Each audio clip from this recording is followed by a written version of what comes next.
hermanos, hoy día quiero compartir con ustedes un mensaje que está en el libro de Lucas. Pero antes de pasar al mensaje propiamente tal, vamos a hacer una oración y vamos a pedirle al Señor que esté con nosotros, que nos acompañe y que su palabra hoy día pueda ser aplicada en cada uno de nuestros corazones. ¿Sí? Oremos al Señor. Padre bendito, gracias te doy porque eres tú quien está con nosotros en todo momento. Y eres tú, Señor, quien ha encaminado nuestros pasos hasta este lugar donde nos reunimos como tu iglesia, como tu pueblo, para alabar y honrar tu nombre, Señor. Así que ya hemos cantado, hemos orado, hemos leído tu palabra, Señor, y con todo eso nos hemos preparado. Nuestro corazón hoy día, Señor, está listo, está presto para que ahora podamos escuchar tu voz, Señor. Así que habla a tu pueblo en esta tarde, Padre. Que ninguno de mis hermanos aquí presentes vuelva a sus hogares de la misma manera, Señor, en la que llegó a este lugar. Te pido que tú bendigas nuestras vidas, nuestras familias, que bendigas nuestras iglesias, Señor, y que te quedes con todo tu pueblo que está repartido sobre la faz de la tierra, en el nombre precioso de Cristo Jesús. Amén. Amén. Bien, hermanos, yo voy a leer la versión Reina Valera, porque es la versión que ocupamos. Me parece que esto se va a caer. ¿Cómo lo podemos arreglar? Y vamos a abrir la Biblia en el capítulo 12 de Lucas. Lucas capítulo 12. Mientras arreglamos esto.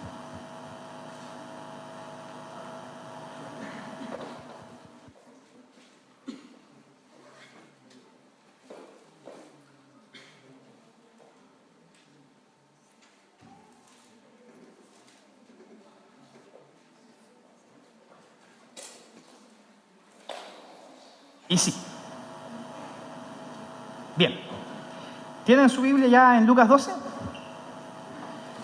Ahí vamos a leer desde el verso 13 hasta el verso 21. Lucas 12, desde el verso 13 hasta el verso 21. La versión Reina Valera es una versión un poquito distinta a la NBI, que es la que yo entiendo que ustedes utilizan. Así que ustedes la van a tener en NBI, yo la voy a Reina Valera, así tenemos una traducción distinta y otra opción para leer y entender lo que el Señor quiere decirnos hoy día. Dice así: le dijo uno de la multitud: Maestro, di a mi hermano que parta conmigo la herencia. Mas él le dijo: Hombre, ¿quién me ha puesto sobre vosotros como juez o partidor? Y les dijo: Mirad y guardaos de toda avaricia, porque la vida del hombre no consiste en la abundancia de los bienes que posee. También le refirió una parábola diciendo: la heredad de un hombre rico había producido mucho. Y él pensaba dentro de sí diciendo: ¿qué haré? Porque no tengo dónde guardar mis frutos.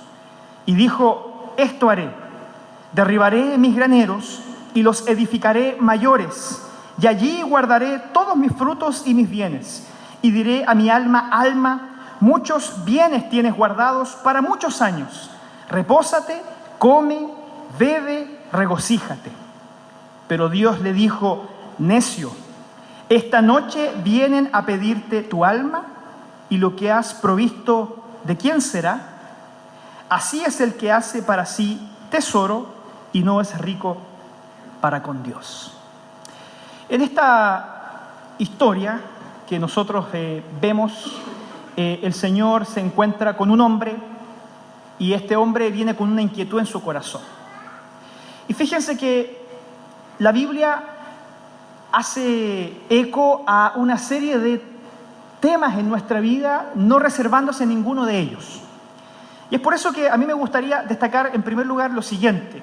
Nosotros como iglesia presbiteriana, como una iglesia reformada, como una iglesia confesional, declaramos una verdad bíblica que pasa a ser un eje fundamental de nuestra fe. Y esa verdad es que Dios es soberano sobre todas las cosas. Dios es el Rey del universo y tiene control y gobierna sobre todas las cosas y por supuesto también sobre nuestra vida. Pero no solamente acerca de nuestra vida espiritual, Dios no solamente es nuestro Dios para ocuparse de nuestra espiritualidad. El Señor toma gobierno y toma control de todos los aspectos de nuestra vida. Y también eso incluye, por supuesto, lo que el Señor refiere en esta parábola que Él le cuenta a este hombre, que dice relación con el uso que nosotros hacemos de nuestros bienes y la manera en que los administramos. Y fíjense que tratar este tema nunca es algo sencillo, porque estoy seguro que a ninguno de nosotros les gusta que una persona extraña les meta la mano al bolsillo. De hecho, nos sentimos ultrajados, nos sentimos robados cuando eso sucede, cuando alguien ajeno viene y pone su mano en nuestro bolsillo. Por lo tanto, mi intención, querido hermano, hoy día es poder no hablar acerca de cómo usted puede manejar de mejor manera sus finanzas. Mi intención hoy día es poder transmitir algunos conceptos, algunos principios bíblicos acerca de un problema que hay en cada uno de nuestros corazones. Porque así como declaramos que el Señor es soberano sobre toda la creación y sobre todas las áreas de nuestra vida, así también tenemos que reconocer que delante del Señor fallamos y que de una u otra manera nos resistimos a este gobierno y a este control. Y fíjense que particularmente el tema de las finanzas y la administración del dinero es un tema que particularmente a todas las personas les cuesta entregar a las manos del Señor. ¿Y sabe cómo nosotros podemos confirmar eso? Lo podemos confirmar cuando nosotros nos damos cuenta que si usted lee los 4 evangelios del Nuevo Testamento, descubrirá que cada vez que el Señor predicó o enseñó algo a las personas o a sus discípulos, en un 25% de aquellas ocasiones en las que Jesucristo enseñaba, Él hablaba sobre el dinero. Si lo lleváramos un poco a las estadísticas actuales, un domingo de cada mes, para predicar en la misma proporción que Jesucristo acerca de este tema, deberíamos hablar acerca de cómo el Señor nos enseña y nos instruye a entregar nuestras finanzas en sus manos. Entonces, no es un tema menor. ¿Y sabe por qué no es un tema menor? Porque esto no se trata del dinero necesariamente, sino que se trata de su corazón y del Dios al cual usted está adorando. Porque el dinero puede constituirse en sí mismo como un Dios que puede arrebatarle el trono al Señor Jesucristo en cada una de nuestras vidas. Es por eso que hace un tiempo atrás aprendí una frase de un muy conocido predicador norteamericano. Él decía que nosotros vamos a adorar a Dios con nuestro dinero o vamos a adorar al dinero como a un Dios. Pero no hay términos medios. No hay alternativas. Solamente existen esas dos opciones. O adoras a Dios con tu dinero o adoras al dinero como a un Dios. Entonces a mí me gustaría llevarlo en este camino descubriendo lo que el texto nos está diciendo. Y en este texto vamos a responder 3 preguntas. 3 preguntas vamos a responder en este texto. La primera de ellas es si nosotros somos personas codiciosas o si estamos conformes con lo que tenemos. Esa es la primera pregunta. Respuestas, por supuesto, que voy a querer transmitirles a su corazón, pero usted analice su propia vida espiritual. ¿Somos codiciosos o estamos conformes? ¿Cómo está su vida? ¿Somos codiciosos? ¿Anhelamos más cosas? ¿O estamos conformes con lo que el Señor nos ha dado? La segunda pregunta dice relación con la administración. Y la segunda pregunta es, ¿estás tú siendo necio o fiel en la manera en que estás administrando tus recursos? ¿Necio o fiel? ¿Cómo está tu corazón?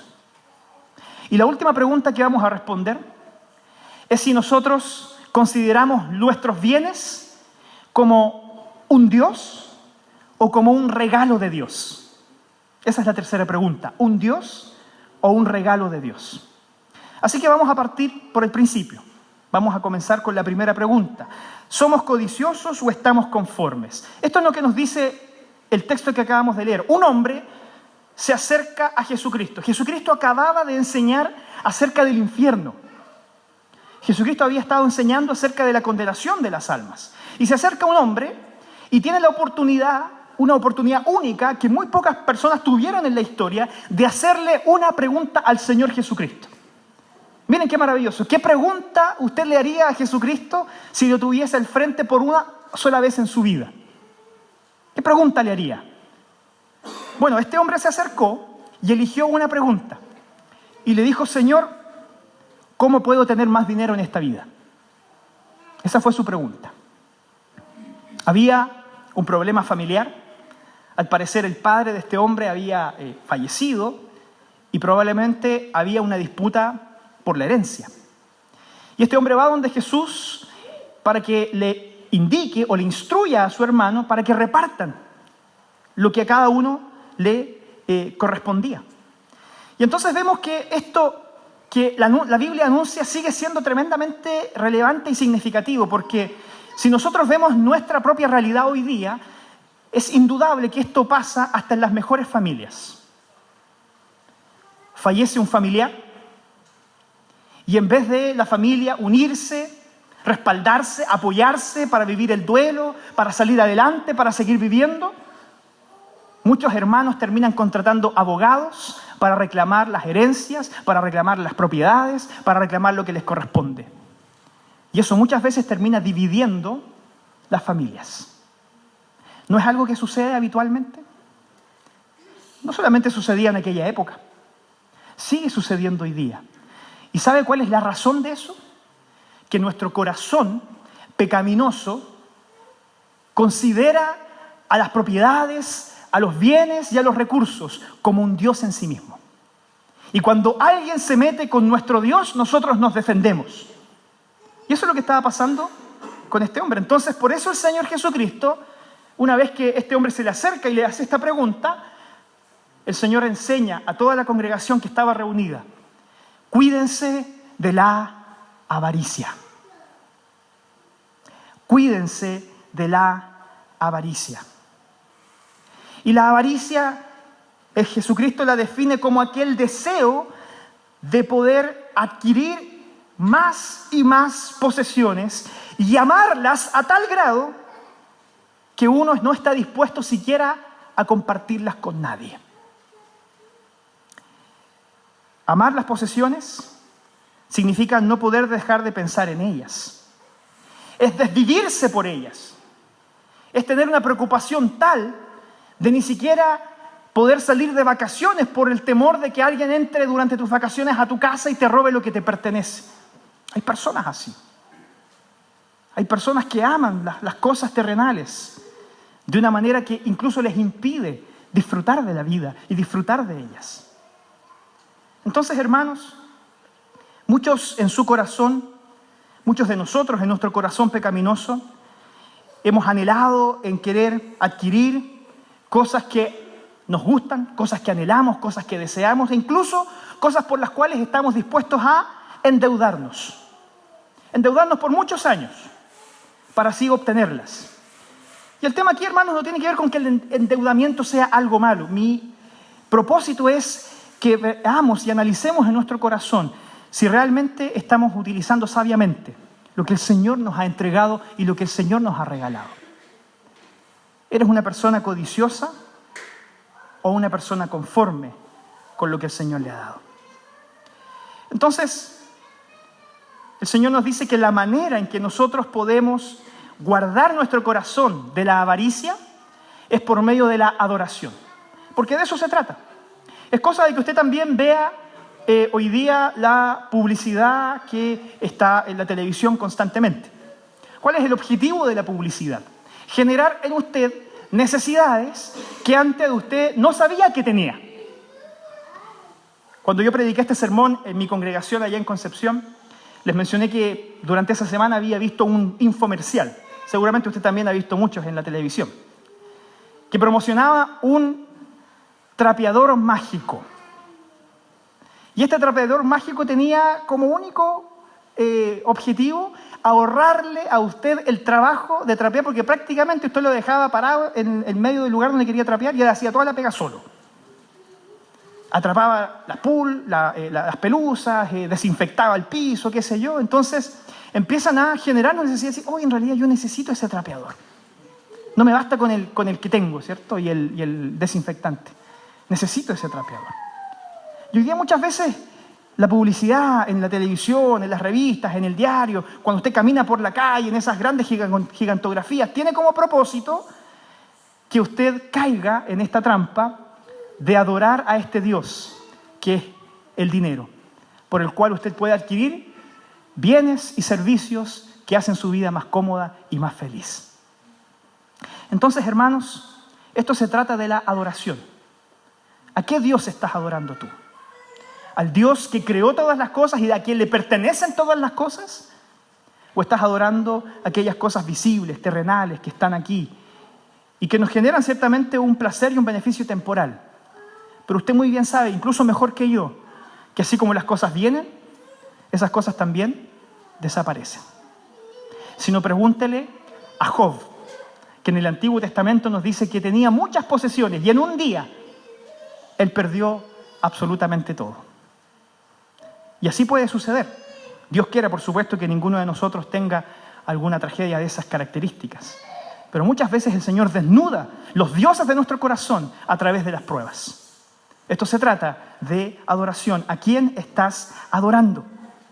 Así que si quieres contrarrestar la codicia, la avaricia de las cosas materiales, de las cosas terrenales que te dan un placer temporal, entonces rinde tu corazón únicamente de adoración a nuestro Dios. Y eso implica que Dios también pase a ser el Dios de tu bolsillo. Que tú también le permitas a Él poner su mano ahí, sin que eso te incomode, sin que eso te moleste. Porque somos muy buenos para eso. Señor, yo te alabo, yo te adoro, tú eres el Señor de mi vida, pero yo manejo mi cuenta corriente. Eso es mío, eso me pertenece. Muchas veces, queridos hermanos, caemos en la avaricia sin saberlo y podemos tener dos dioses. Y usted muy bien sabe también que la Biblia dice que no se puede amar a dos señores, porque a uno lo amas y al otro lo aborreces. Así dice Jesucristo, no puedes amar a Dios y a las riquezas. Después, en esta historia en que este hombre viene y le pide al Señor que sea juez, que sea partidor de esta herencia que al parecer había que repartir entre estos hermanos, el Señor Jesucristo, cuando advierte de abstenerse de toda avaricia, porque la vida no consiste en la abundancia de los bienes, les cuenta una parábola. Y en esta parábola el Señor contesta esta segunda pregunta: si somos fieles en la administración de nuestros recursos o si somos insensatos, si somos necios. ¿Qué le pasó a este hombre en la parábola? Este hombre, al parecer, era un hombre que había montado una empresa a la cual le fue muy bien. Este hombre no nos dice la Biblia que haya ganado o amasado su fortuna de manera injusta. Nos dice sencillamente que era un hombre muy rico, al cual le había ido bien en la vida. Su negocio había sido próspero. Eso no es pecado tener un negocio próspero. Pero ¿qué pasó? Que a causa de la prosperidad de su negocio, a él le sobraban los bienes, le sobraban los frutos, al punto de que no tenía dónde guardarlos. Y él estaba angustiado por esto, imagínense. La pregunta que contestábamos anteriormente. Cómo nuestro corazón se abate y se angustia por cómo cuidar de todo lo que nosotros tenemos, porque ahí está nuestro Dios. Este hombre tenía muchísimo más de lo necesario para vivir. Y entonces él, en su locura, en su necedad, él dice: esto es lo que voy a hacer. Voy a construir graneros más grandes. ¿Para qué? Para que en ellos me quepan toda la abundancia de bienes que yo tengo y que hoy día no tengo dónde guardarlos. Fíjense que cuando leemos este relato de este hombre insensato, de este rico necio, inmediatamente pensamos en la gente rica, en la gente que es más rica que nosotros. Qué insensatos son los ricos, ¿eh? Cómo acumulan y no comparten con nadie. Porque es súper fácil mirar desde la vereda al frente pensando que nosotros no somos ricos. Y yo quiero hoy día decirle que cada uno de ustedes es ese rico que está en la historia. Y usted me puede decir: pero pastor, mire, yo le puedo mostrar mi cuenta corriente, no tengo mucho dinero.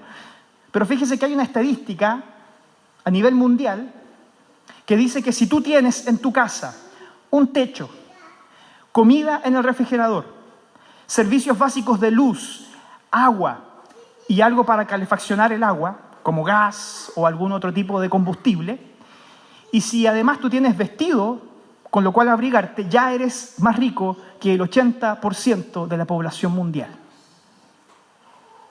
Cuando el Señor habla de riqueza, no nos habla solamente de aquellos pocas personas que tienen mucho más que nosotros. Está hablando de ti, está hablando de mí, está hablando de lo que el Señor me ha dado y de lo que yo tengo. Y cómo a veces eso nos hace volvernos locos, nos trastorna y nos angustia. Así que no hablamos solamente de la gente rica o más rica que nosotros. El Señor está hablando a un nivel mucho más personal. Está hablándonos a cada uno de nosotros, que también somos ricos. Y fíjese que esta locura, aunque nosotros lo queramos negar, también está presente en nuestra cultura y en nuestra sociedad. Y aquí quiero darme a entender de la mejor manera posible, porque fíjense que yo estoy seguro que todos en su casa tienen algún lugar que se llama la pieza del cachureo. O algún lugar donde usted amontona cosas que no ocupa frecuentemente. Y estoy seguro que también a todos por la mente se nos ha pasado el hecho de decir, bueno, ¿dónde voy a poder guardar esto? Y estamos proyectando siempre un lugar más grande donde vivir. O un lugar donde poder guardar esas cosas con mayor comodidad, con más orden. Y es por eso que hay personas que muy piadosamente en su corazón proyectan ampliaciones en su casa.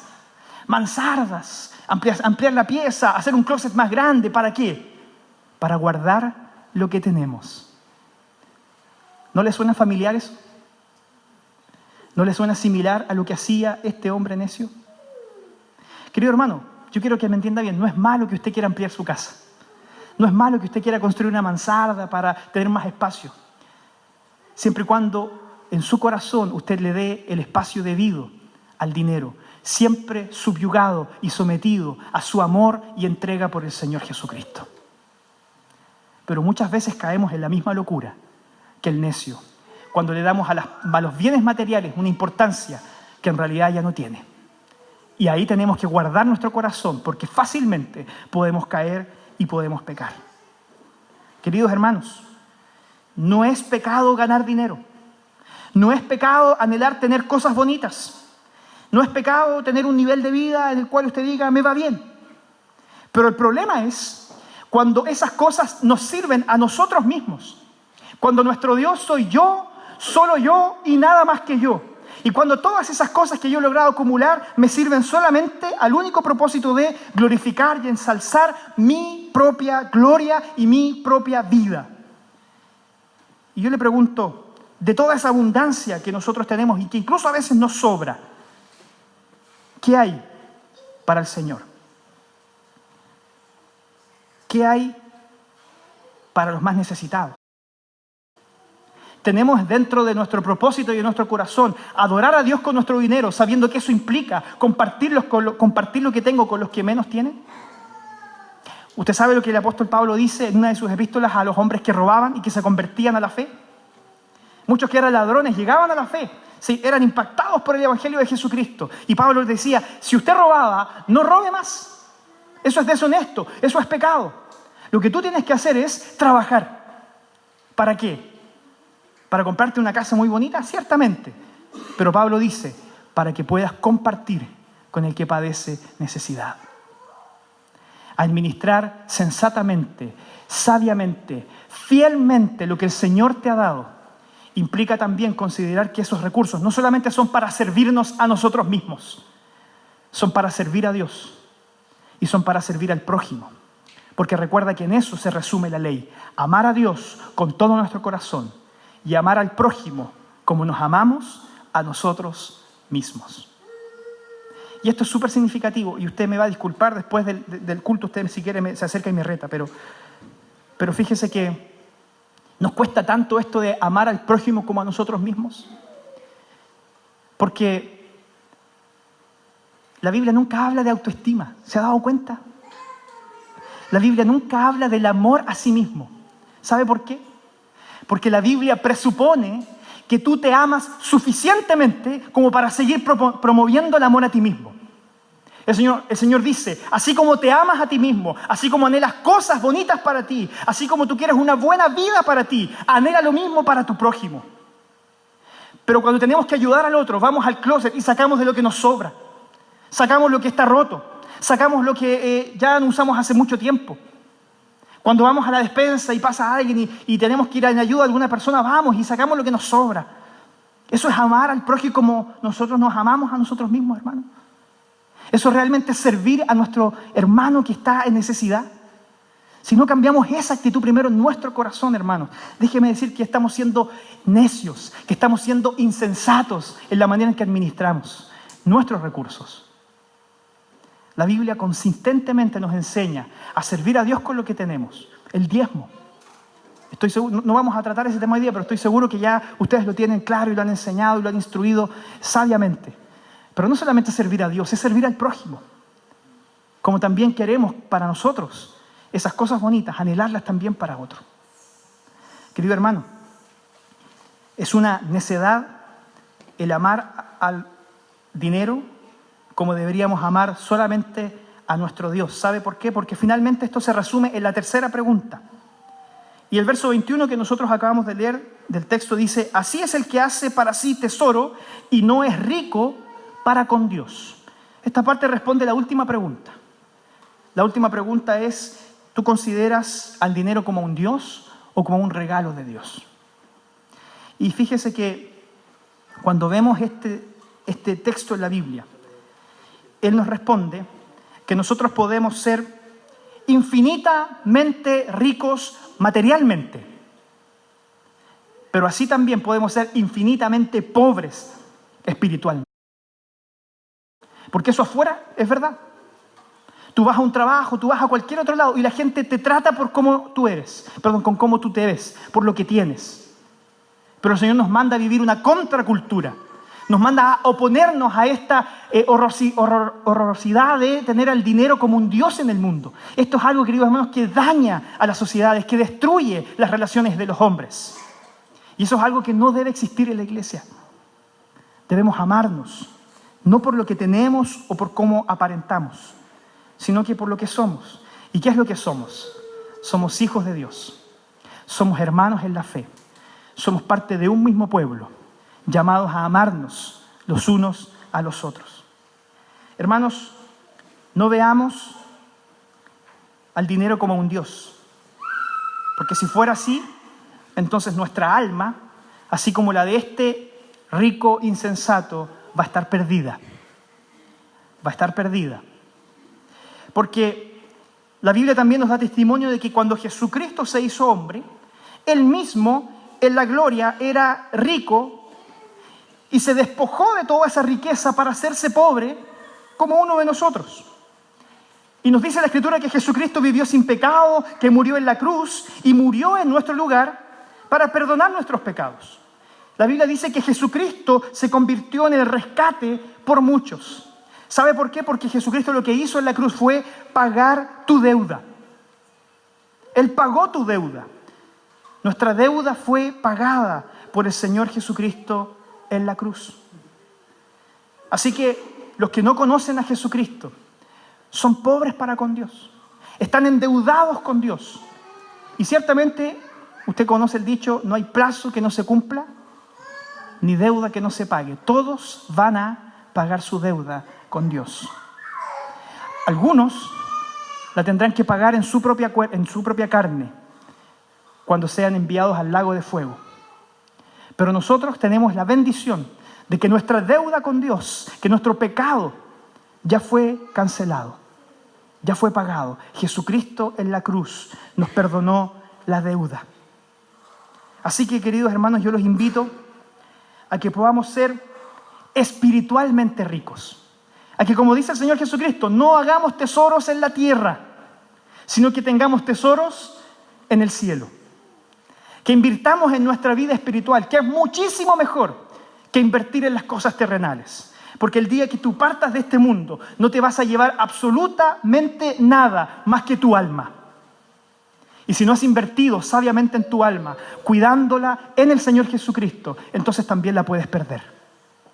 Mi invitación para ti hoy día es a que veas también las cosas que el Señor nos da, no como un Dios. No vivas para esas cosas. Que esas cosas sirvan para adorar al único Dios que tenemos, que es Jesucristo. Y que a través de esas cosas también podamos ser generosos y compartirla con otras personas también. Hermanos, Este texto nos enseña acerca de la teología de la generosidad. ¿Usted conoce la teología de la prosperidad? ¿Ha oído de ella? Es una teología muy famosa hoy día, muy predicada, que enseña lo siguiente: tu espiritualidad se mide por cuánto tú tienes. Esa es una mentalidad mundana. Así como te ven, te tratan. Así por lo que tú tienes, te tratan. La teología de la prosperidad eso es lo que hace. Si tú eres pobre, es porque eres pobre espiritualmente.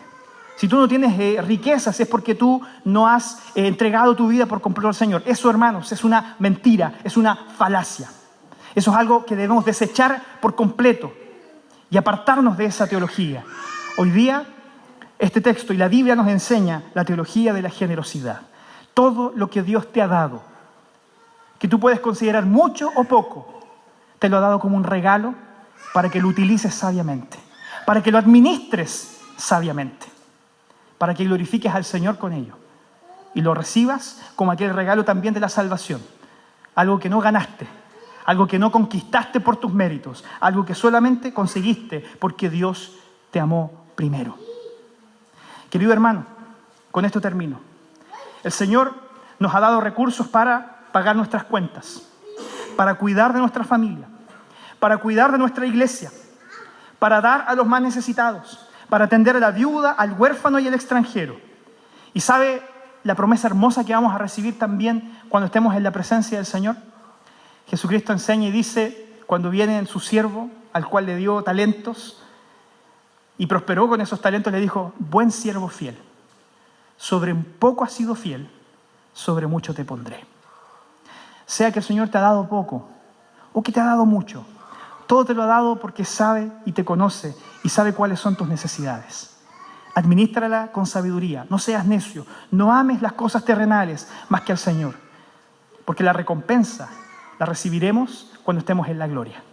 Y el Señor además te promete que nunca te faltará lo necesario para vivir en esta vida.